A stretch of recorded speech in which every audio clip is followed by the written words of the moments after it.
Madam ನಮಸ್ತೆ madam. ನಿಮ್ಮ service ಎಲ್ಲ ನೋಡ್ತಾ ಇರ್ತೀನಿ ಮೇಡಮ್. ನಾನು ಮಾಮೂಲಿ ಕ್ಲಾಸಲ್ಲಿ ಇದ್ದಾಗ ಬೋರ್ಡ್ ಮೇಲೆ ರೈಟಿಂಗ್ ಮಾಡ್ತಾ ಇದ್ದೀನಿ. ಹುಡುಗ 2 days ಇಂದ ಸ್ಕೂಲಿಗೆ ಬಂದಿರಲಿಲ್ಲ ಮೇಡಮ್. ಅವನು ಯಾಕೆ ಏನು ಅಂತ ಪ್ರಶ್ನೆ ಮಾಡಿದ್ರೆ ಎಕ್ಸಾಮು ಬರೆಯಲ್ಲ, ನಾನು ಓದ್ಕೊಂಡಿಲ್ಲ ಅಂದ. ಅದಕ್ಕೆ ನಾವು ಅಮ್ಮನ ಕರ್ಕೊಂಡು ಬರ್ತೀನಿ ಅಂತ ಓಡ್ತಾನೆ ಮೇಡಮ್. ಅವ್ನು ಸ್ಕೂಲಿಂದ ಹೋಗ್ಬಿಟ್ಟು ಅವ್ರ ಅಪ್ಪನ ಕರ್ಕೊಂಡ್ ಬಂದ ಮೇಡಮ್. ಅವನು ಆಮೇಲೆ ಬಾಗಿಲಿಗೆ ಹಿಂಗೆ ಶೋಲ್ಡರ್ನ ಇಟ್ಕೊಂಡು ಪುಷ್ ಮಾಡಿ ಹೊಡೆದ ಮೇಡಮ್. ಅವನು ನನಗೆ ತಲೆಯಲ್ಲಿ ಬ್ಲೀಡ್ ಆಗ್ಬಿಟ್ಟು 3 ಸ್ಟಿಚ್ ಎಲ್ಲ ಹಾಕಿದ್ದಾರೆ.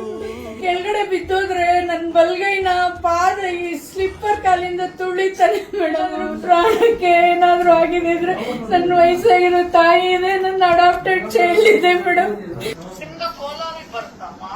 Kolar district Bangarpet taluk madam.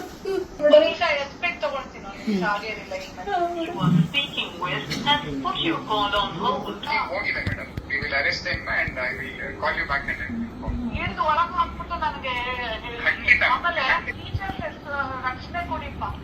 Yes madam, ಇಲ್ಲ ಅಲ್ಲೇ ಒಂದು ವಿಕೆಟಿಗೆ ಅವ್ರ ಮನೆ ಹತ್ರ ಹಾಕಿದೆ.